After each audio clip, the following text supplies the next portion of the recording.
Good morning. This is the Focus on Parliament show on Civic Space TV, brought to you by the Center for Constitutional Governance. I am Kwagala, your host. Now, observers have described Uganda's labor market as one where it is likened to a jungle, where only the strongest survive. This, of course, with workers grappling with a host of challenges, including low pay, unemployment, and an increasing levels of exploitation. Issues have further been compounded by the failure of the government to implement a minimum wage policy. On this program, we examine the implications that this could have on the labor space as a whole. In another related development, recently, the UK government has come out to announce a raft of new sanctions against the Speaker of the Parliament, the Right Honourable Anita Among, together with other two senior politicians over their involvement in corrupt practices. Now, we analyze and discuss the ramifications of this significant decision and what it really means for the politics of the country. Viewers, once again, you're most welcome to the program. I now have the pleasure and the honor to introduce my panelists to you. Starting from my immediate left, he's a new face on the program, Mr. Frank Bwambale, a journalist and a human rights defender, and also a researcher. Frank, you're most welcome to the program. Say hello to the viewers. Good morning to you viewers. I'm happy to be here for the very first time. I'm Frank Bwambale, as I've been introduced. Thank you. Thank you, Frank, for joining us. Next to Frank is a regular on the program. Very smart. In the red colors. As ever. Yeah, smart in red. Yes, as Or ever. in blue. In blue, no. But yes, Winfred Mugambwa, she's the Executive Director for Rights for Her, Uganda, a civil society organization focused on women empowerment. When you're most welcome to the program, say hello to the viewers. Thank you so much, Isaac. Good morning, viewers. And thank you so much, Civic Space, for always hosting us and always creating these safe spaces where we talk about issues in the country and where you have our voices as citizens speak freely. Thank you so much. I'm happy to be with this gentleman. Surely. Thanks, Winnie, for joining us. And of course, last but not least, quite a regular as well on the program is Mr. Tahinduka, Joseph. He's a program associate working with the Center for Policy Analysis and also an analyst working with the Parliament Watch. Joseph, you're most welcome to the program. Thank you so much for having me. Parliament Watch is honored to be a resident on this show, and we hope we can give you some analysis on what the labor relations mean from a policy angle, but also what it will mean for the Parliament to have a speaker who has sanctions from almost the entire Europe. Yes, we'll see whether perhaps we can give you a bit of an angle to that. Thank you, Joseph. You so much, It's a pleasure to have you. So let me start with Winfred. Winfred, let us start by, discussing the second component of today's topic. In the course of this week, it's been a major development that the UK government has taken a radical, unprecedented decision to sanction 3 politicians in the country, among which, of course, is the Right Honourable Speaker of Parliament, Anita Among. In terms of ramifications, what does this mean for the country? Of course, it doesn't paint a good picture, especially when the head of one of the arms of the government is sanctioned, and on the other side, as citizens, we feel we have people who hear us, who are hearing our pain, who feel for us. But again, how, when you look at the government and the reaction that is coming from within the country, and first of all, I'll give how the letter that was written by his call to, Chris. It really shows that people who are in position, different people who are in positions that would right now feel like, okay, UK has done this, there is fairness in this.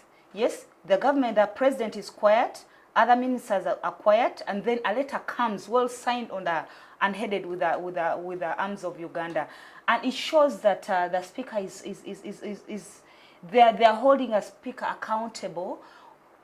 It's not fair. Yes, what the details in that letter gets us citizens to see that we are really still in a dead mess. Yes, as a speaker being held accountable by outsiders, first of all, a foreign power. We need to worry for our countries. Yes, because it's so, to me, it's so that however much within the country they saw that the ministers and the speaker were free, it means that there is a problem with our judicial system. I can't say that the judiciaries are weak. They don't have the knowledge. They don't have, but maybe they lack the power. There is a problem within the power, because there is no way we can only be relying on, as a country, on external powers to come and intervene in our affairs. If they could really see that there was unfairness, and then someone comes out and says, and even relies on the judiciary of Uganda, that the judiciaries of Uganda saw that these people had no problem with they are free, it means there is a problem with our judicial system. And it means that unless external powers really come in, unless the citizens raise their voices more, until we continuously still raise our voices, we are still having a problem within our country. And again, it doesn't mean, when I look at this letter and I see Chris writing, I feel like, you can't say that I feel like slapping him, but there are some people who need such, because the judiciary is saying that Anita is free. Anita, first of all, Anita bringing back the sheets means that there was already a corruption. What? There was already a corruption. She's not being charged by the. Let me tell you, by the her not being charged enforcement agencies, because the systems in Uganda are corrupt. The systems in Uganda have a problem. The people seated in the positions where people have to be held accountable are already corrupt. They can't hold another person accountable. Yes, them ruling that Anita and the other ministers are not guilty, it doesn't mean that it's the truth. No, it doesn't mean that it's the truth. They are speaking. That is why I said there must be a problem with power within the different systems. Them saying that Anita is free, has no case, it doesn't mean that Anita is free. Anita was corrupt. Anita was among the people who used vulnerable people's Mabati. He is a culprit. So them saying, it doesn't, by the way, I'll put myself there, I'm not there. Me being the one in the seat there, or me being, remember it's the president that appoints these people. Yes. Yes, both the judiciary and both Anita. You know, Anita is voted for by the House. Is voted for, but there is always, the you can see. composition of the House. Essentially, yes, because they are the majority party anyway. Yes. NRM. But there is power of the president somewhere. Even in the House. The invisible hand? It is not even invisible. It's now visible. It is visible. That is why even sometimes goes and makes campaign for them. And Sometimes we have seen very many people in positions. We in this government, we have seen very many clever people turn into fools just because of positions where they are. Here in Uganda, we have seen very many people who are speaking for us, who are speaking for the grassroots persons before getting into positions. And still when they're out of there, you would see that this person, what is coming out of them is rubbish. But indeed the person is not them. So where they are sitting has an issue. So citizens need to keep on raising their voices, because I believe UK never came out just because they saw where the problem is, but it's because of the pressure from different pressure groups, pressure from opposition, pressure from civil societies, pressure from citizens, that also push that is also pushing the external forces to see that they also fight for the violations of human rights in Uganda. But again, we need to also keep on speaking, because the inside, we must clean the inside until also the inside systems get in a proper way. That is where we shall be free, because not all the time it will be coming from outside. So we still have a long way to go. We still have a problem within the country as citizens of Uganda. Thank you, Winnie. Joseph, let me quiz you on this significant sort of continuously emerging development, because as a country, we are trying to process it and get to understand the full weight of the potential range of implications it could have. Winfred here has correctly pointed out that, in a way, I think it reflects a fundamental failure in our internal systems, especially those that pertain to the law enforcement agencies, to do a very good job in as far as holding people accountable is concerned.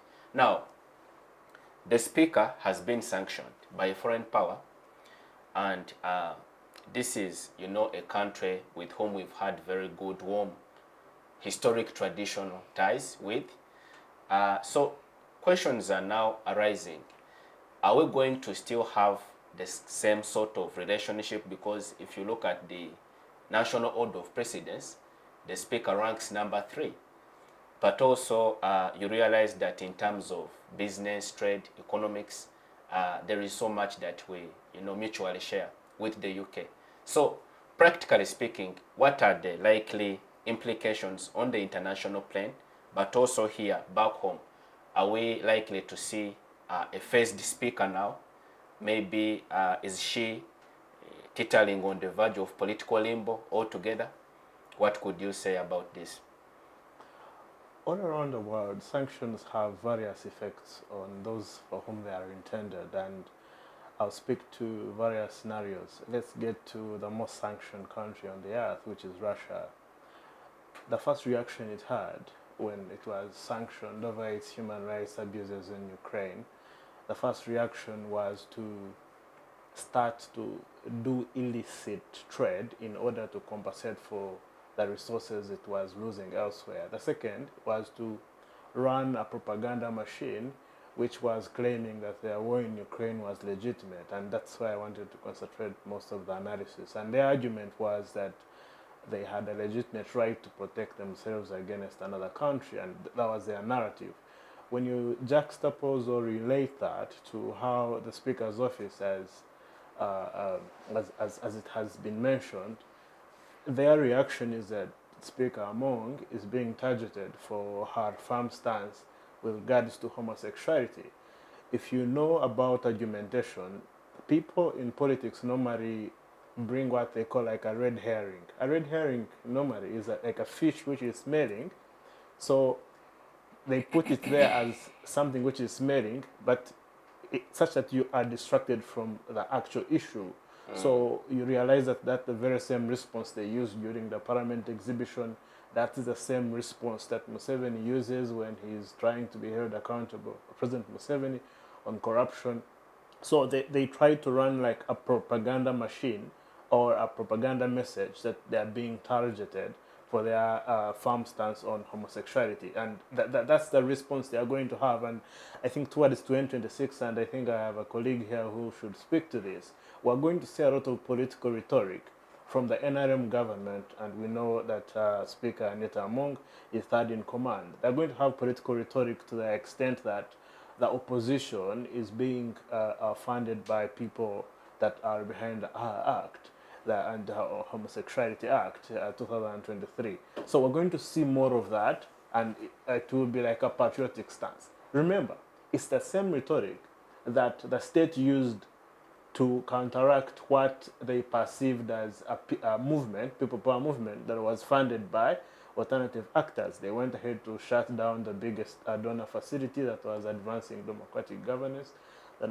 democratic governance facility, over the same concerns that they felt that there was, it's really like a blackmailing of sorts. So that's one. I think that the state is going to amplify its efforts in painting this picture that we are the nationalists and any alternative force, no FDC, the People Power Movement. I even see more civil society organizations being cracked down over the same issue that they are behind. So it's a playbook that almost everyone uses, including President Putin. Read through the propaganda. They normally fall back to certain issues around culture and religion that meet the public, that itch the public ear. The second reaction we are likely to see, and we have already seen from 2019, if you, for example, go to the website of the Uganda Development Corporation, government has spent trillions of money on nationalized institutions. They are owning a stake in major production factors like electricity, like sugar, in things like oil exploration. The advance of that kind of approach is what almost every country which is highly sanctioned uses.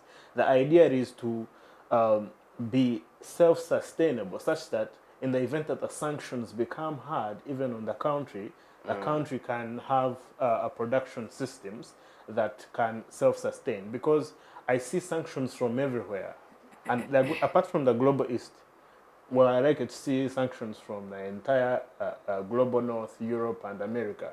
So anything we are getting from those areas, we are going to have to look within and see how we can produce it. And we've seen government's appetite to responding in the same way that Iran respond, building local industries, sometimes spending so much money, doing irrational economic decisions, like, for example, the billions they are going to spend in the biopharma business irrationally. The business, you got the website, they have no history of any coherent business practices, but they're going to pump a lot of money to ensure that, let's say, the medicines are produced here. Because I feel like the next 10 years, we're going to see a lot of sanctions. This is just the beginning.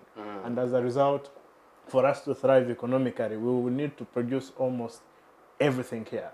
We would start to depend less from external sources. The third case scenario is what we have to look at. So most people think that the president does not know that the corruption is happening within the parliament of Uganda. I have a different theory. If he knew, and his political rhetoric against corruption, he would have already sanctioned the speaker, which could speak to the political theory that he's perhaps the one sanctioning the corruption too. Because with money laundering, you can get an like people who open, let's say, a bar, and they use bars to wash their money.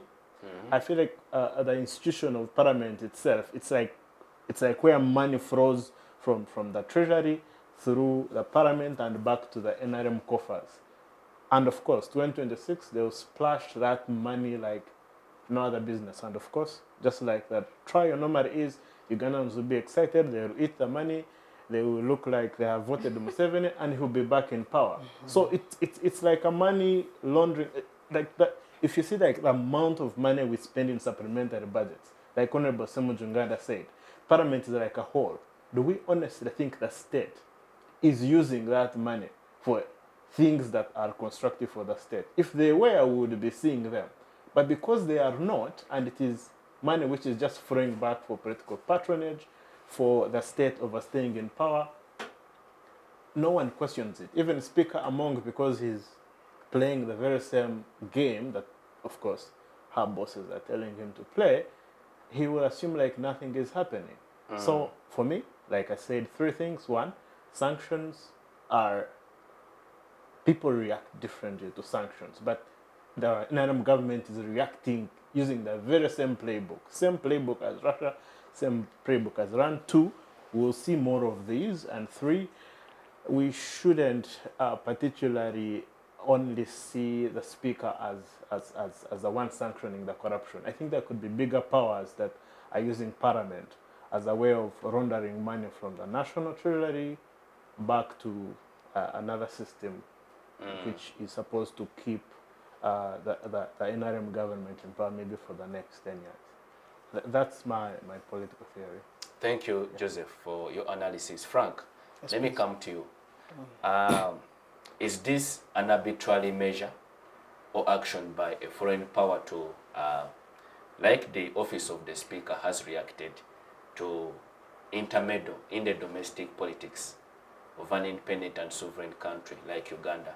But also, secondly, is this the beginning of the end of the all-powerful, invincible Anita Among as we know her? All right. I want to thank you, Mr. Moderator. Well, if my mind serves me right, at the beginning of this year, the Speaker hosted the Commonwealth Speakers and Presiding Officers Conference at the Speak Resort, Munyonyo. We all understand that this conference is financed and sponsored by the government of Britain because it is in charge of the Commonwealth. We understand that. During that conference, two countries absconded.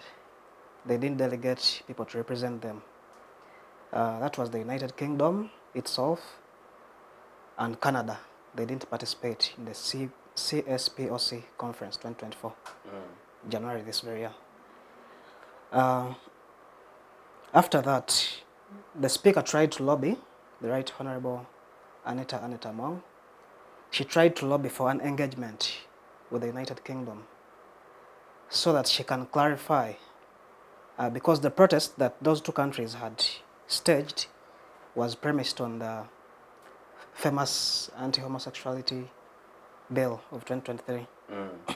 So she tried to lobby for an engagement to set the record straight that, look, whereas ABCD happened, it was democratically handled, blah, blah, blah, and all that. I'm trying to build the case, the background yes. of this, of all this. But again, we understand that they are just scapegoating. They are using the LGBT narrative to rubberize, to incite the public. Who are those? The speaker or the The foreign speaker power? and her team, they know it is the only card that they can cast out there, and they win the sympathy of the masses. You know, politics is all about perception of numbers. It's a game of numbers. They know very well that the basis of these sanctions, which were imposed on her, it is actually corruption. To be sincere, the statement of the UK government, which is on their website, it was very, very specific. They left out the Anti-Homosexuality Act, whatever, and they focused on the corruption scandals. Just hold yes, on the please. point. Yes, Let me please. ask a follow-up question. How do you reconcile that with the fact that the speaker was never formally charged by the law enforcement agencies for corruption? She's not been prosecuted, unlike the other two ministers that are also the subject of the sanctions. I understand plans were underway to charge her. But you know, being a number 3 in the National Order of Precedence, it would set a bad picture. The regime usually wants to go for the small fish and they leave out the big fish. That's why you saw they were going after the ministers of Karamoja instead of going for the Prime Minister, because this entire scandal was hatched within the office of the Prime Minister. Therefore, she was directly culpable and answerable to whatever transpired over there. But we know the speaker was supposed to be charged by the office of the DPP, because from her own actions, she could have anticipated that she was likely to be captured by the net Then you saw within the last minute, she delegated her team to deliver a consignment of iron sheets, which were initially rejected, but after a series of phone calls, they were finally admitted into the warehouse. But all that alone shows someone who had admitted to committing a crime. Yeah, because in theft, if you're found with the material missing item, it means you're culpable. You're supposed to also be charged. But because we understand that the systems, the internal systems, do not work within this country. The judiciary itself, we understand the Speaker has been in good terms with the Chief Justice.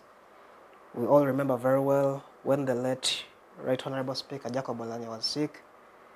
Among the team that went to visit him in the hospital in the US, the Speaker boarded the flight with her friend Mao and the Chief Justice. Therefore, it is next to impossible that the judiciary would have tried the Speaker in the Iron Sheets saga, rather. Because she's quite connected. We all understand this. She's so close to power. And that is why we are seeing external forces coming to step in, because they see this impunity which is prevailing within our country. Systems are not checking those they are supposed to check, you know. And again, I read their statement, which was authored by the Director of Communications at Parliament, Mr. Chris Obore. They were trying to insinuate that the basis of the sanctions was because of the anti-homosexuality stance. But of course, all this is just ping pong. They are trying to maneuver their way out of the exact gist of the matter. Looking back, they mentioned that Uganda is a sovereign state, right? Yes, it is a sovereign state, but it is still receiving aid from the United Kingdom, even hosting that CSPOC conference of 2024. It was actually fully funded by the Great Britain. So how come that they did not look into their sovereignty when they are siphoning the aid from those donors? But they remind us about the sovereignty whenever they are sanctioned. You get? So may I want to think that it is sheer hypocrisy for the leadership of Parliament to start crying foul over the sovereignty issue. Then secondly, in the history of sanctions, it is next to impossible for a sanctioned government official, as far as I've seen the trajectory of the Ugandan politics. Most of the people who have been sanctioned, ranging from Kaka, the former IGP, Mr. Kale Kaihura, Abel Kandiho, the former CMI chief. Now, rather infamously. Yes, the infamous who actually bombed the people of Kasese in 2016 and took pride in it, you know. When you look at all those people, most of them are still languishing in redundance. They have not been deployed for other government positions. But those were direct presidential appointees. Yes. That sharply contrasts with Anita Mongo's situation. Remember, she's the first incumbent Speaker of Parliament in the history of Uganda to be slapped with international sanctions. Yes. And I want to believe that the government of Uganda, much as they're trying to maneuver and spread around propaganda that they are sovereign, they don't need the UK, we know behind the scenes these two countries would wish to relate in terms of trade, and all that. Even in today's parliamentary session, I've seen the Speaker trying to relent from her earlier position of defiance, dismissing the sanctions and stuff. I saw her say that the President is likely to engage with the British High Commissioner. Through diplomatic channels? Yes. And actually, by the way, they absconded the protocol. Parliament, by its position, it's not the one which is supposed to answer a foreign power. We have the Ministry of Foreign Affairs. It is the one which is supposed to issue such statements concerning international concerns and that. I think they were panicking. Yeah, it would have come from the panic. Sure. Yeah, the letter came out of panic. I want to believe so, because this is an international matter. It was supposed to be handled by the Ministry of Foreign Affairs. So does this spell doom for Among? For the Speaker? Yes, she's doomed. politically? Look at her, her physical appearance. She has been importing attire from London. We saw from the Uganda Parliament exhibition You could at a you could hefty need to price, moreover. substantiate that. Okay. Reports were issued on social media that she was importing those attires, those fancy attires you see, those good-looking From dresses the UK? from the UK. Mm. So I believe the sanctions directly affect her in some way. She won't be as smart. She won't be as smart as such. And if at all she has offshore investments, her properties, if they are there anyway, they'll be seized. They'll be seized and taken over by the government of the UK. Thank you, Frank, for your observations. Yes, please. Focus on Parliament now takes a short break. When we return, we discuss the implications of the government's failure to implement a minimum wage bill for the Ugandan labor market. See you shortly. Digital rights are those human rights and legal rights that allow individuals to access, use, create and publish digital media or to access and use computers, other electronic devices and telecommunication networks.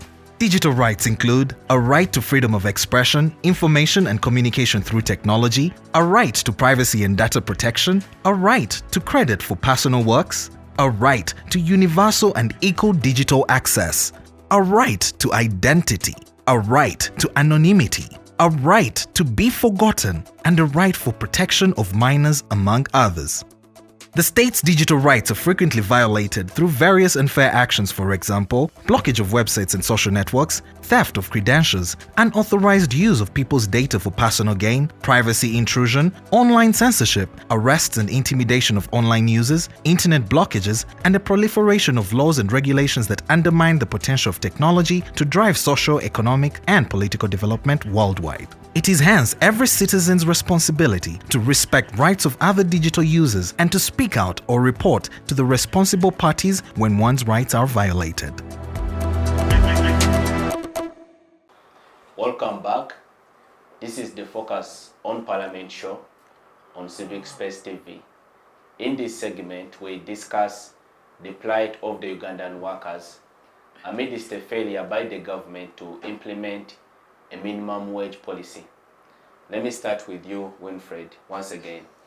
And by quoting the president on the remarks he made while commemorating the Labor Day celebrations in Fort Portal. Just I think early this week, the president had this to say: stop wasting my time. There are jobs in Uganda. What is lacking is the vision.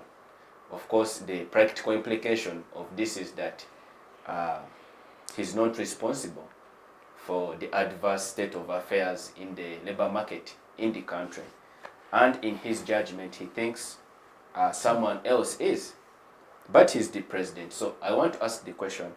The workers have continuously, of course, decried the adverse working conditions, the low pay, the increasing levels of exploitation, and also the high levels of unemployment for the young people. So to say, what exactly could be the problem? Do you know kicking a bucket of water and the place becomes slippery and you're supposed to pass there and then you fall? That is what the president did. Yes, he said, the president said that stop. In fact, he said, stop disturbing me with that there is no lack of job, yet the problem is lack of vision. And I want to take us plus him, if he's listening, back to his speech in 2023 during the same time at the commemoration of our Labor Day. The president said, remember, he really, when the person who represented the trade unions talked about the difference, the problem in there's lack of, I've forgotten the statement, but it was so much talking about action and the action and then the thinking. there is a difference between the thinking, there is incapacity between the thinking and the actions. Then when the president came in, the president was showing that, after appreciating her, he showed that they've already collided. There is a difference between the thinking of the trade union, the leaders of the workers, and then them, the president and the government. And in his remark, he said, the problem is we need to look at how can we increase more jobs. You see? And now he's saying the problem in a span of 1 year, he's saying, getting there. So you're saying on the occasion of commemorating the previous Labor Day, his view was the strategies that can be employed to increase the jobs in the country. I am getting there. Yes. Can I?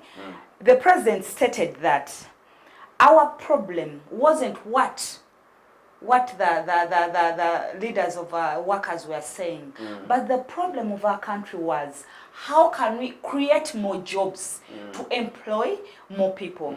He further said that we need to commercialize agriculture. He gave an example then of very many people in Uganda, at least very many households, he gave numbers, have at least an acre. And in that acre, if someone ventured into agriculture, they can employ 10 people. Yes? He further gave examples. I'm getting where the problem is, because for me the problem is the president. The problem is the system. There is no political will. That is the problem. Yes? And I'm trying to show why it is a problem. So he further went ahead and said that, he even mentioned the president mentioned the problem of the country. He mentioned the problem of the country who were two: the corrupt civil workers and the corrupt politicians like Anita Among. He mentioned, that is now me, he never mentioned the names, but he gave us the problem, that our problem as a country are the corrupt political party of persons who are corrupt, and then the civil societies who are corrupt, who then don't give, who are hindering the development of the country, the foreign investors to come in by asking them bribes, by delaying their project, delaying their licenses, and that hinders the country to the past people to grow the labor force. He further gave an example. That is why I said he's trying to kick a bucket. He kicked a bucket and then fell in the same water. He gave an example and said, do you know these factories? We have 8,000 factories which have employed then 830,000 million Ugandans. He gave still an example that services, he even quoted numbers. Services are employing, is it 5.3 Ugandans? Yes? And then now he comes in to say the problem is the jobs are already there. Remember there he tried to quantify, yes? He tried to quantify the numbers, which he would have come this time and said, do you know what? Because now he came with an example of Nyakana.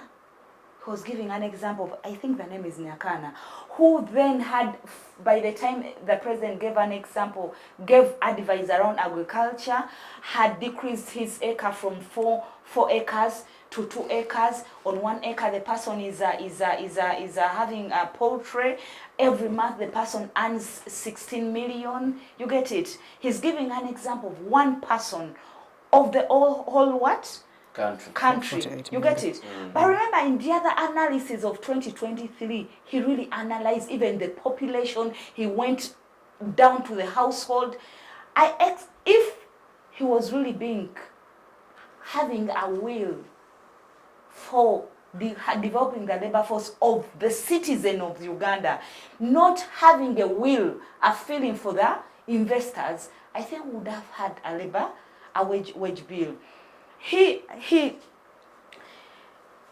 coming now and not telling us, because even in his 2023 speech, he talked about the parish development model, and where it will, if agriculture is so much commercialized, 70 million, was it 70 million Ugandans would have jobs at least per constituency, something like that. So this time, he would have stood on his speech of 2023 and also given us those numbers. He would have told us how the government has tried to develop the 70 million persons he told us. Was it 70? Can't be 70. Because that 70 he had given it at a speech at the Women's, commemorating the Women's Day in Fort Portal. Yes? So he would have told us, you know what? PDM has increased the labor force to ABCD as a president, because those are projects by the government. He would have told us what the projects so far within the span of 1 year, the projects so far implemented by the government of Uganda, how they have increased the labor force.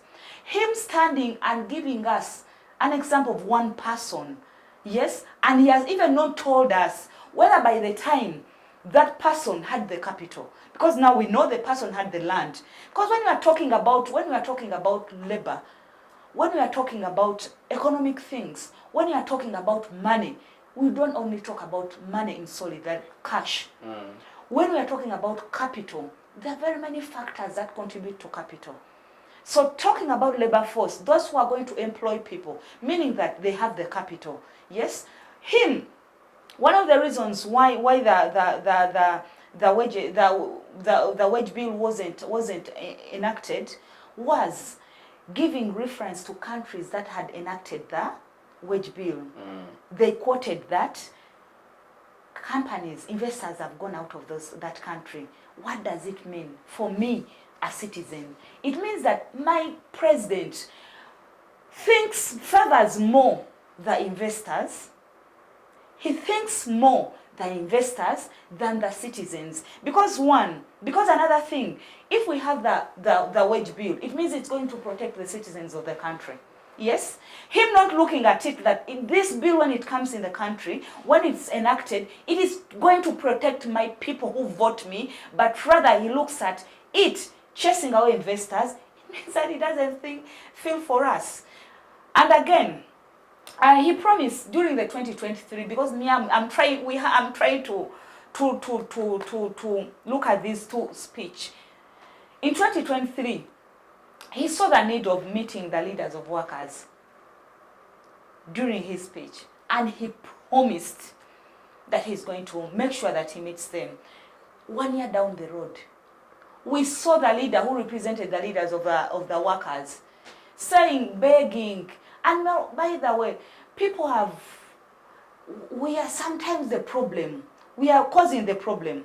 We are fueling the problem, because our problem is now the systems, and the system which are led by the president, because he's the top head. Now it becomes a problem. As we have made him a demigod, I saw this man who had represented workers who was saying, our dear president, we request you to allow us get involved in the fight of corruption. Really? A leader of leaders, and then you stand, leader of workers, you say you're begging the president to allow you get involved in corruption. Yet the president in 2023 cited that corruption is the problem, and then cited who are the heads of, who are fueling the corruption. And here you're citing the problem, still it's corruption, because him cited that problem is still corruption. And yes, the problem is corruption. Yes, that is why we don't have the labor bill. Corruption, because of corruption, people don't have the political will. Then it is us, the citizens, who are going to suffer. So until the president stops, I don't know whether they just write for him a speech, or because me, if I can analyze, I would say, if I get the two speech, I would say the president who was talking at the commemoration of Labor Day is a different one? No, is a tired fella. Tired, is exhausted. Yes, he's For exhausted. this year's commemoration. Yes, we are being ruled by an exhausted person who is just following the flow, who doesn't care. Because when you're exhausted, you don't care, you don't mind, you're just there, you just feel for yourself. Because he would have said, okay, I agree with him. Very many people lack vision. Like him, how he's diverted from the vision, because he came with a vision when they were coming from the bush. We have seen other political persons he came with saying that he diverted from the vision they came with. That is where now we are here. We are. Yes, he's saying there is a problem with the vision. To him, his main concern would be, why are people lacking the vision? And people are lacking the vision. One of the reasons people are lacking the vision because of the political instabilities in the country, which are causing poverty. We have socio-economic norms and religious norms which contribute so much in shaping people's thinking. Yes? Don't you think that also? And remember, the president told us, most times we consult our social, cultural, and religious norms. These are some of the things that shape people's minds to have the visions. Yes? So yes, the president is right that people are lacking visions. But what is causing that? Is does he mind about what is causing the people, his citizens, to lack vision? And he says like that as a president. If the jobs are, if for him he's saying the jobs are there, how come he couldn't tell us? How come he couldn't tell the country, do you know what? The jobs are there. We are even hiring people. There is a government as a government project. There is a project put here. We are hiring people and we are not seeing the labor force. He's just telling, there's where he said that he was urging employers to give people on permanent jobs. Contracts. Does it favor? He needs to ask also himself and get to know, why are even employers not giving people permanent contracts? And you know what? It is mostly investors who are not even giving people what? Because they are exploiting. When we lack the wage bill, it means that there must be exploitation of labor. And him not pushing, or even because he's the final person to enact.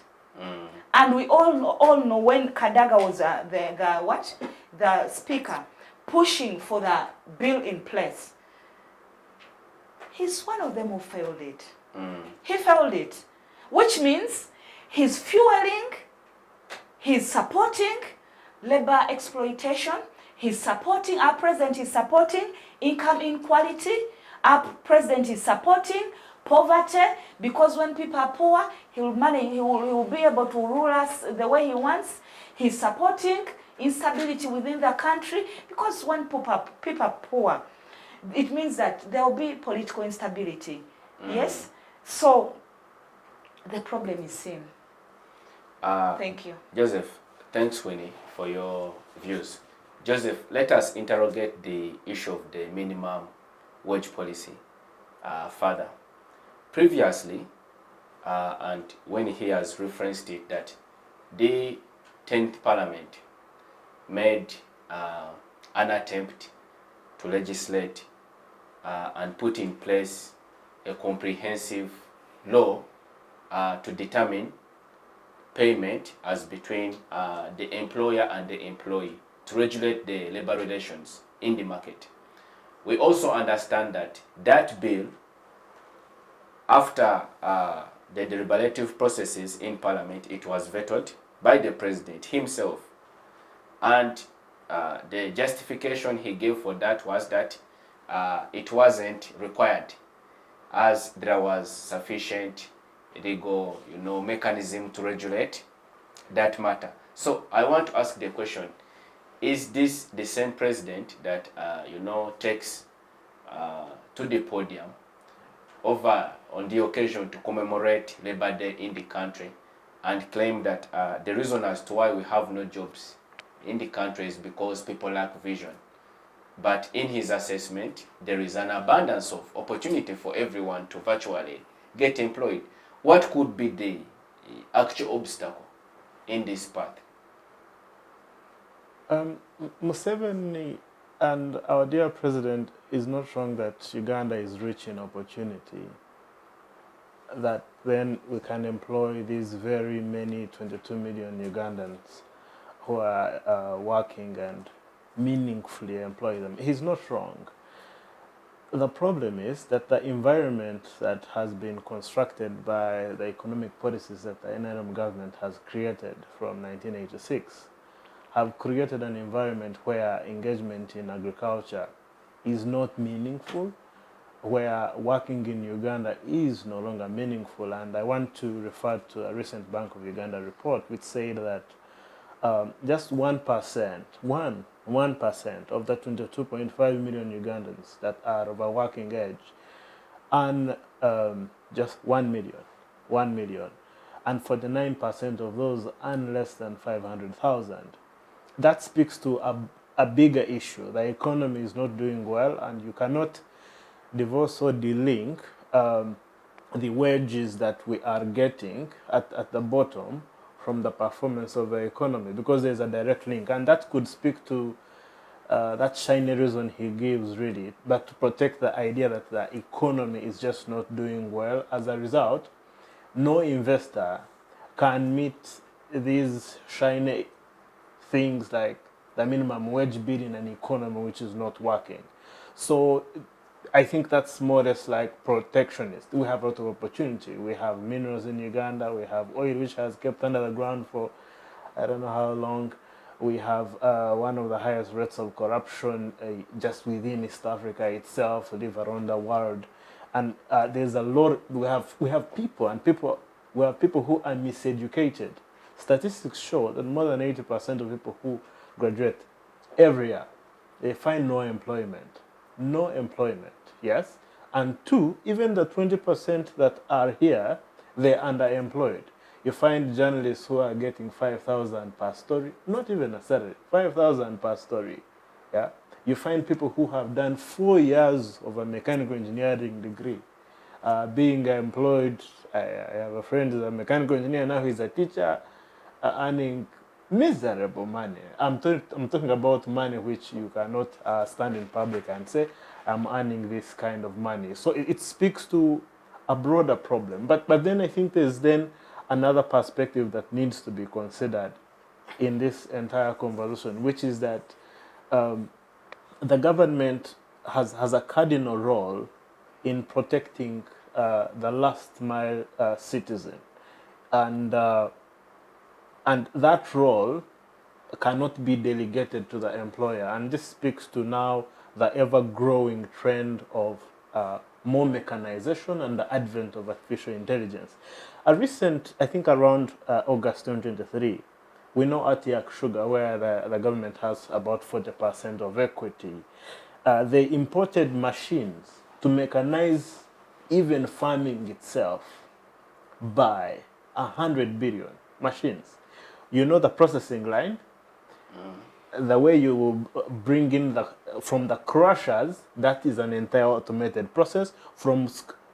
By crushing, I mean just crushing the cane into the initial feed which gets into the processing line. You get into the processing line, that entire process is going to be automated.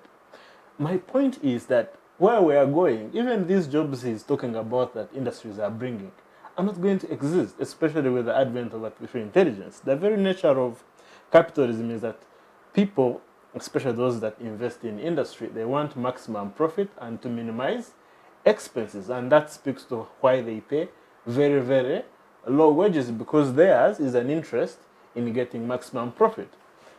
Then where should the conversation be going to? The conversation should be going to ensuring that these industries pay their fair share of taxes. We all know of the recently, I think Honorable Anita Ivrin went on social media telling people, we are going to give you tax breaks of decades and decades. We'll give you all this much. And then we see people who are very close to the government not paying their fair share of taxes. The idea is that people who are supposed to pay the taxes need to pay their fair share of taxes, because in the future, even this employment we're talking about is not going to be in abundance, which means that the moment more tax is being paid by those who should pay it, then that means we have a better, assuming all conditions remain right, then those taxes, assuming they trickle down to social services, it means someone will earn maybe less, but perhaps the medical services will be okay, the roads will be okay, the education system will be okay. The second thing is with regards to wage gaps, and these are very, very important. Now, we are talking about the minimum wage cap, but let's talk about the maximum wage cap, right? Someone who works in the bank, in Stanbic Bank, at the counter, let's say in normal banks, let's say the average salary is 1 million, right? They come to work at 750, they leave, they finish like calculating their books like, let's say like at 6, right? 7:30. Not so, 7:30. They tell us. Tell us, right? How much does the CEO of Stanbic earn? How much money is repatriated by Stanbic Bank out of Uganda? Let's go to the hotels which, employ people, right? How much does the head of the institution earn? What's the profit margin? Can we compare that to how much is being paid to this specific person?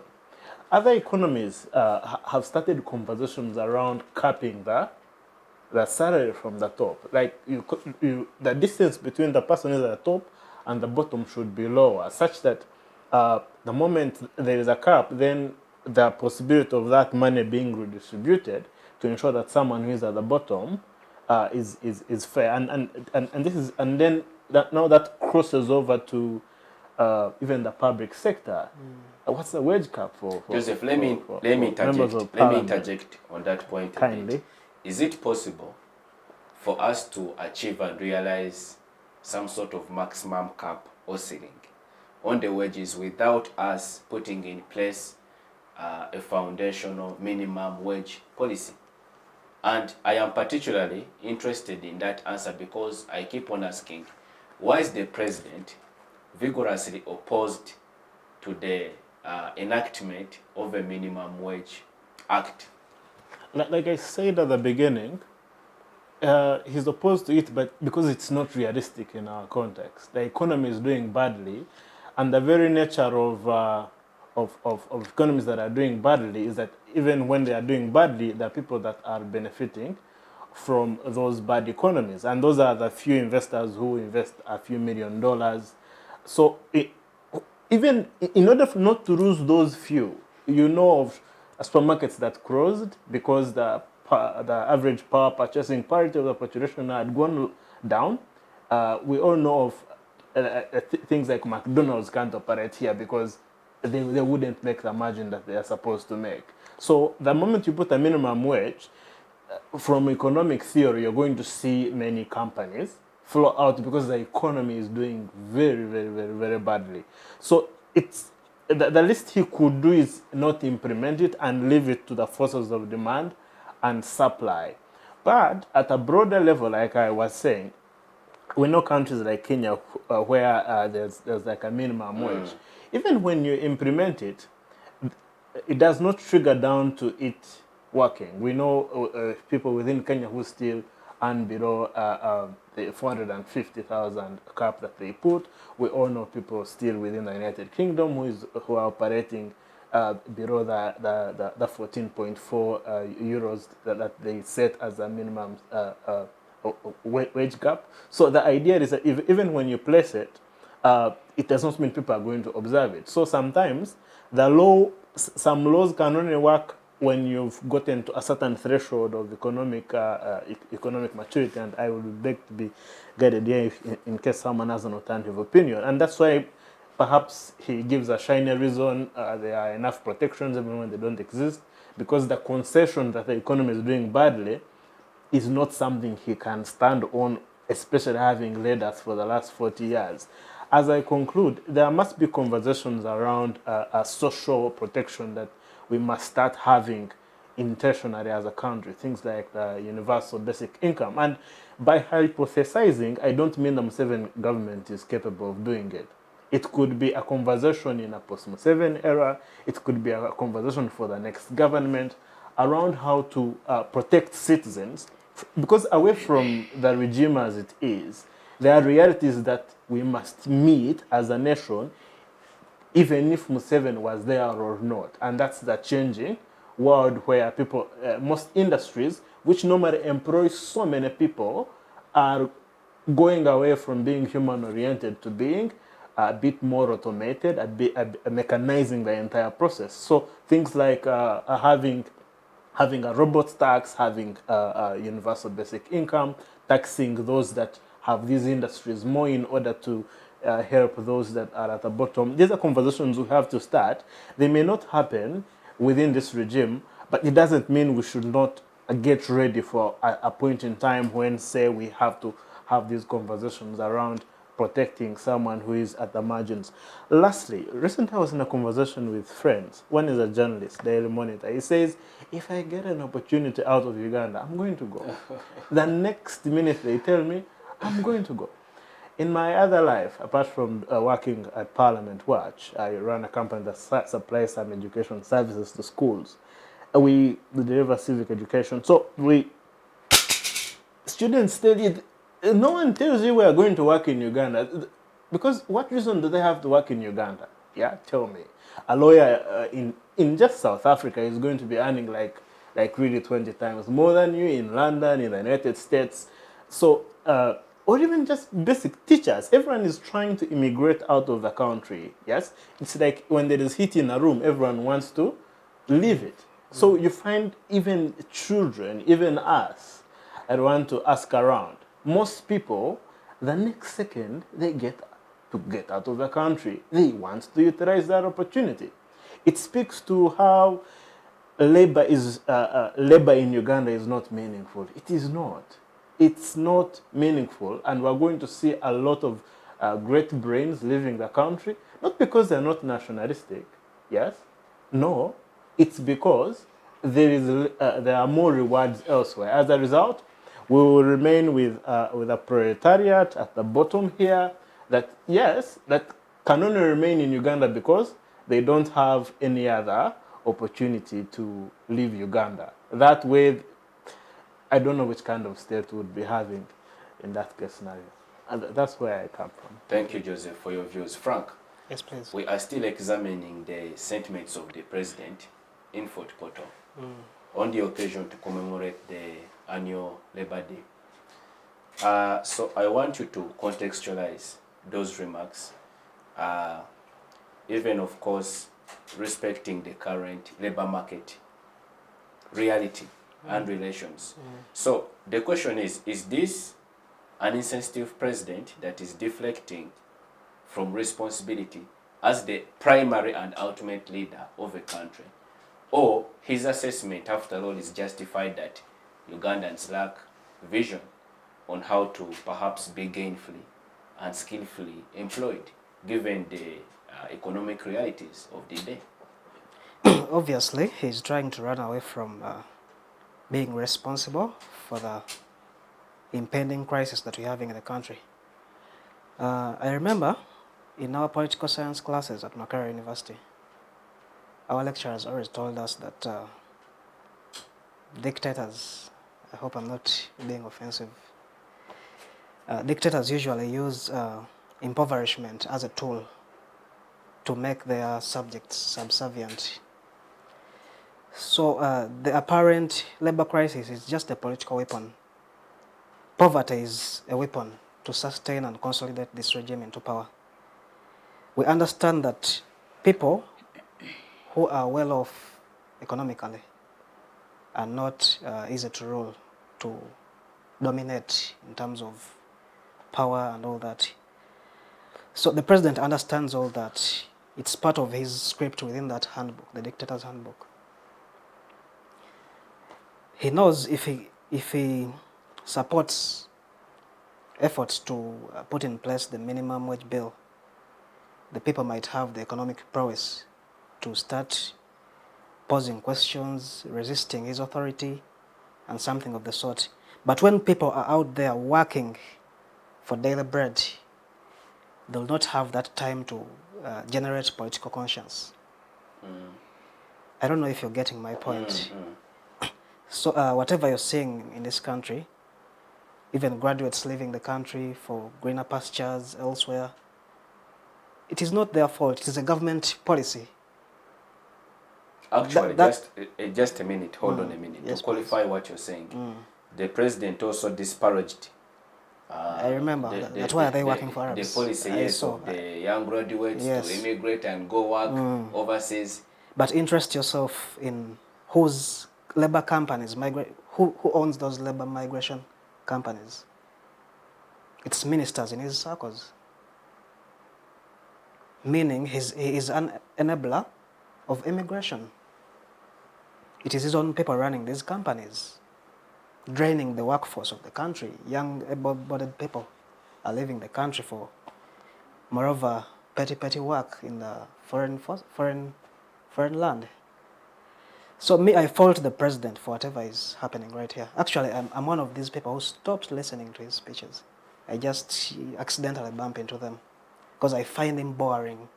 He's repeating what he said 10 years ago, 15 years ago, but doing a lot of nothing. He says this and does the otherwise. So I can authoritatively confirm that the minimum wage bill cannot be effected for as long as the NRM regime is still in power, because it is a political weapon. Who does not want rule over an impoverished population? You know, it is one of the items that the dictators use in their handbook. They know a vulnerable community is easy to dominate. So as far as I can talk about the labor-related issues in Uganda, it's just weaponized to make people subservient and subject themselves to be governed, to be dominated by the incumbents. Yeah, but on the other hand, it is also absurd that we are losing out as a country, because these young people go to school. These are skilled brains who qualify to participate in national growth and development. Majority are learned degree holders. They are the ones languishing in the Middle East, doing work which is so way below their own qualifications. But of course, we all know it is just a government policy, because when you keep around these young elites, they'll convene, they'll conference and start drawing political thoughts of trying to, overcome the misgovernance, the prevailing misgovernance. So the only way you can avoid this crisis, you put in place labor immigration companies, and you sell to them the idea that we don't have a favorable economic environment for them to work. So the next day you'll see them leaving the country to go and look for greener pastures. Then on the other hand, I wanted to talk about something in that line, but I'm forgetting it. Okay, I am going to ask Winfred to share her closing remarks on the program as you try to record that, and then I'll come to Joseph as well. Yes, Winnie. My closing remarks will come from still the 2023 speech from the president, and which is now the main problem that everyone, even a baby, I think a baby can cry and see that our country is dying of corruption. The president promised us that he's going to work. You people even said, you people are going to see blood because I am going to work on those corrupt officials. You get it? He even used those words. For once you watch TV. So, but again, you ask between 2023 and 2024, how many blood are we seeing the president shed like he promised us to work on the corrupt officials? Dictators are always patriarchal persons. We are having a patriarchal person in place. That is why he doesn't mind, our president doesn't mind of the unfair. You've talked about the economy. Yes, I believe the wage bill can work only if the economy was stable. But our economy is not stable, and the president doesn't care. We have seen, and people have raised issues around unfair distribution of resources. He has told us that our country is rich, and really our country is rich, but we have seen unfair distribution of resources. Has he cared? As people have raised those issues, has he ever come out and hold anyone accountable around him who is within that? We have seen unfair distribution of power. Yes. Even when you see people who are in power, you've seen very many women put in power, but they're just there. They're just silent, idle persons in positions. You get it? So we have seen infrastructures which are not, very many infrastructures which are dead. We are having problem in hospitals, schools, you know. And for him, He's promised to revive the railway. Meanwhile, he promised, he promised to revive the education sector. Where are we? Where is UPE? How is UPE doing? How is it UPS, the one for secondary? Is it called US Universal USA. Secondary USE? USE? How is it performing? You know, when someone promises you something, it's like my husband promising me, do you know what? I am going to take you out and buy you something. Either promise me a shoe, yet he has even never bought me a pad. You know, how will he take me out and do that when he has not done it well on the things he has promised? How can we trust him to do it better on the railway? Yes, we hear the promises. So my closing remarks, until we have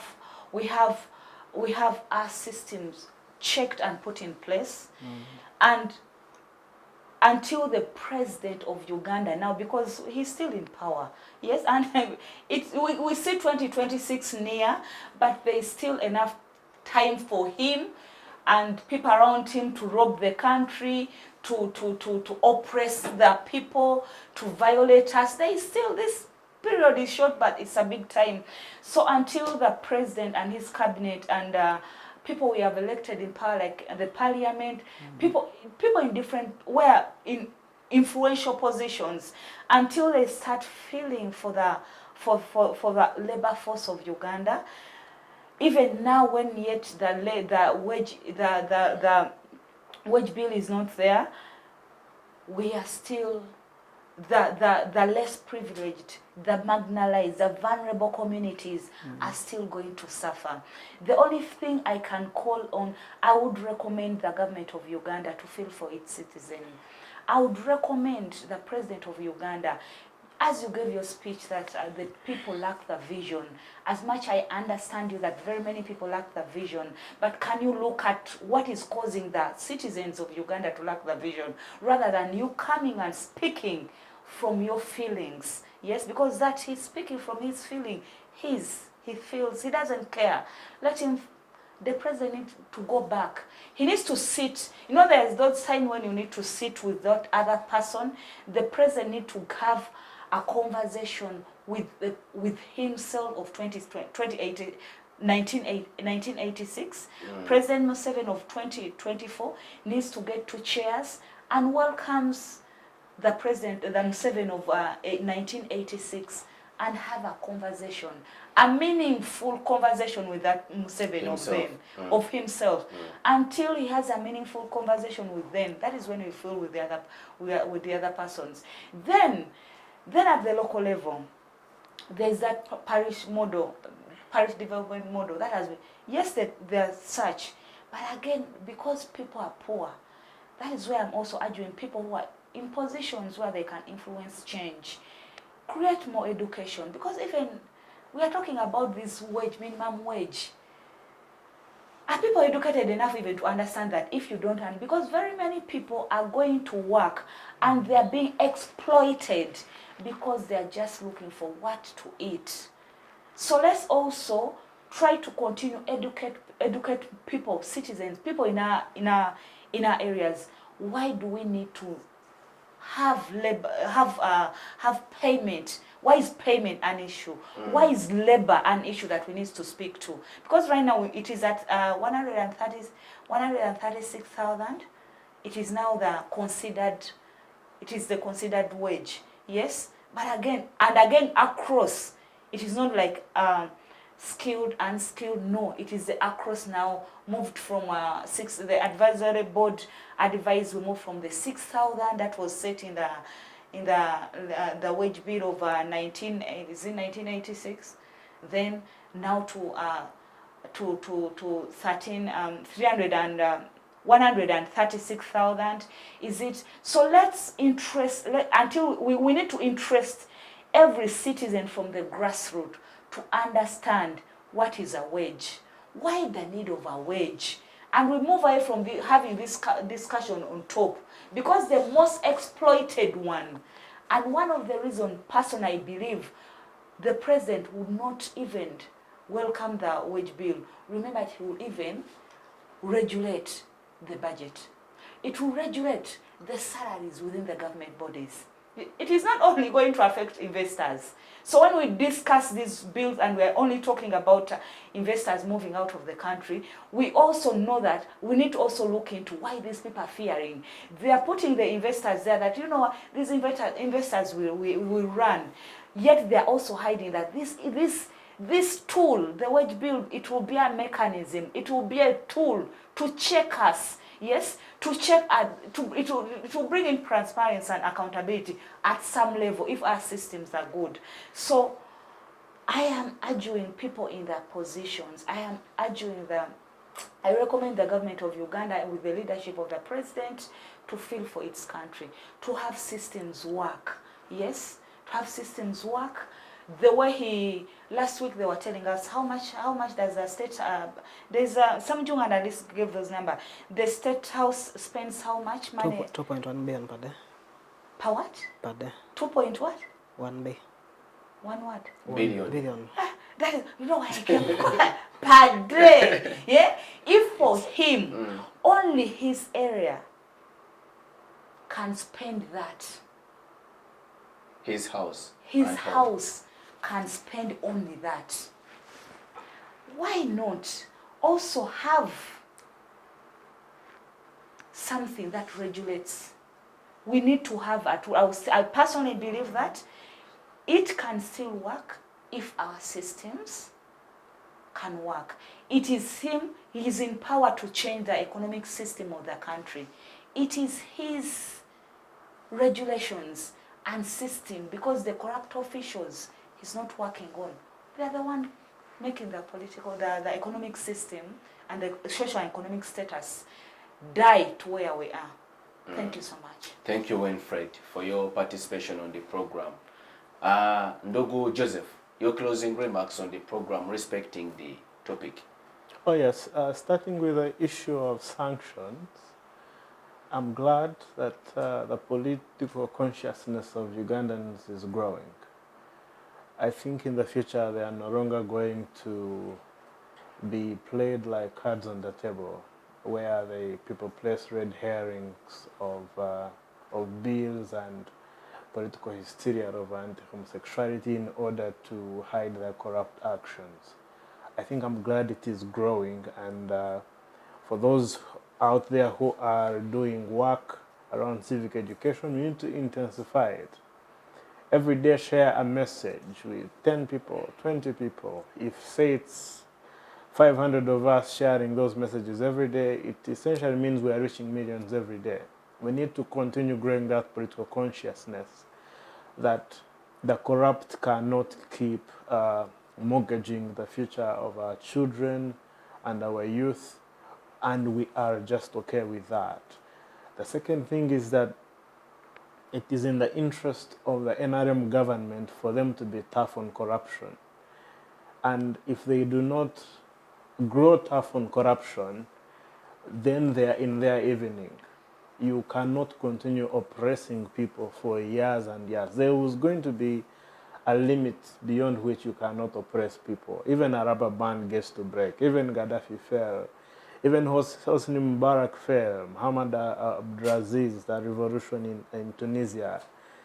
There will be a limit to it. For them to save their legacy, and remember, they spent years in the bush. Like, you risked your entire life, but only to end badly. It's important for them to know that it is in their interest for them to be tough on corruption. Those that are trying to hold them accountable, it's not that they hate them. We don't hate Museveni. We don't hate Speaker Anita Among. We are simply saying that their actions are actions in humanity. How do you take iron sheets for the poor? How do you spend this luxuriously in a country where women are still dying in hospitals because there is no power, where the entire West Nile has no power that is connected to the grid for the last 40 years, for goodness' sake, where roads are in the worst shape? We are simply telling you, we don't hate you, but what you are doing is morally wrong. It is inhuman. So they need to understand that it is in their best interest for them to fix these issues of corruption, because they are going to cost us aid which would help citizens to grow. Two, they are going to ensure that even the little money we collect in taxes cannot be used. But lastly, there is no citizen that is going to continue paying these taxes when they are not being used. In the long run, they will have no money to even use. And that's why we already see scenarios where they are even borrowing in order to pay salaries. You can imagine. Salaries, wages, supplementary bills for wages and bills. Because citizens are growing tired. So we don't hate them. By us telling them if people are doing badly, it does not mean that we hate them.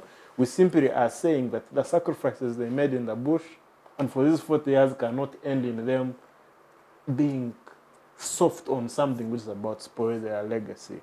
Two, on the issue of labor, it's important for us to know that the world is moving so fast. And as Africa, we've been receivers of civilization.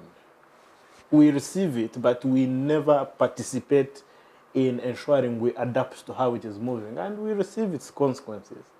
Yes, and like I said earlier on in the show, most industries are going to mechanize and automate.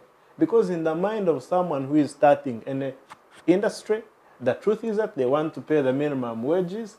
Two, they want to ensure that they maximize profit. At the first opportunity, they are going to get a machine to replace those 100 people who are sorting the coffee. Because the machine the color sorter can always even do it better than them, which means that we are going to see higher levels of unemployment, and that even teachers themselves they are going to be repressed. There is nothing that they are going to be doing that a machine cannot do, and even better. Meaning we are led to the table of the conversation on us ensuring that we put a system where we protect ourselves against the future of unemployment, where there is going to be a few jobs that machines can do that we can't do. The second thing, referring to the World Bank, we need to invest heavily in skilling citizens in skills that will not be taken over by machines. And this is very, very, very important, and reskilling our people. You'll find that so many citizens are not reskilled and upskilled to work in a world that is changing. And this is bad. We tell you, and this is on record, your degree when it goes to any other country, like my brother was saying, it doesn't matter. You'll go and clean toilets. Because your degree is not that significant, because it is too theoretical and they cannot trust it. We must change ourselves to changing tides. And Mr. President, my OB, who I used to look up to, Muse, I want you to show us people who don't have a vision. Are you trying to say the women who are working day and night to ensure they can feed their children don't have a vision? Are you trying to say these women who are going to Saudi Arabia because they have no jobs don't have a vision? I think that's very illogical. We have to rethink that approach, look within and say, there is a problem.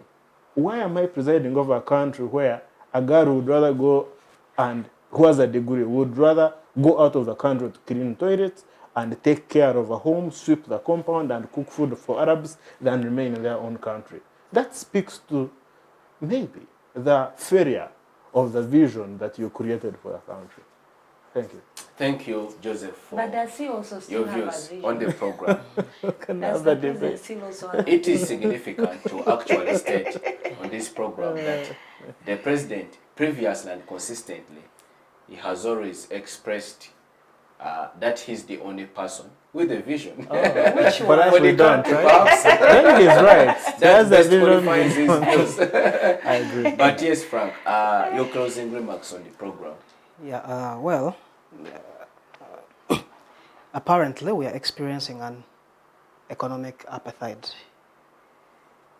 It is actually what is happening in Uganda, where the wealth is just tilted into those at the helm of leadership, the 1% of the entire population. They are the ones dominating national wealth. Therefore, until Ugandans wake up and get to realize that they have a say in how they should be governed, we should expect more and more worse tax policies coming up, things to do with IFRIS, like how you saw the IFRIS, which is going to dig into the pockets of our local investors. We should also appeal to government to revise its tax policies, tax investment policies, whereby investors are given free incentives to milk and walk away with our profits, which they repatriate back to their countries. So I think if government does not check foreign investment, which is within the country, then we are going to lose and lose more assets as a country. Then on the issue of sanctions, I want to welcome the sanctions. The UK government really did a befitting thing, because this is what we've been looking for. If the other arms of government cannot check each other, Parliament censures a minister, then the executive sits on the minister and retains her in the office, then the Parliament, contempts court rules that a certain commissioner has won a case and Parliament refuses to implement a judgment, then that's sanctions will be our own hope, our only left hope. They are external factors. So I want to think that that the donor partners are doing well. They are doing a tremendous job. As Ugandans, as Ugandan citizens, we appreciate, and we are saying, please don't just look at the tail of the fish. Please, you also go for the head as well. Don't sanction the pawns. You can also go for the king in the chess game. I want to thank you. That's my parting shot. Thank you, Frank, Winfred, and Joseph, for your able participation on the program, and also for your patriotic guidance to the citizenry out there at large. Once again, we appreciate our viewers for keeping us company from the start up to the conclusion of this program. Much appreciation to our production unit for keeping us live on air.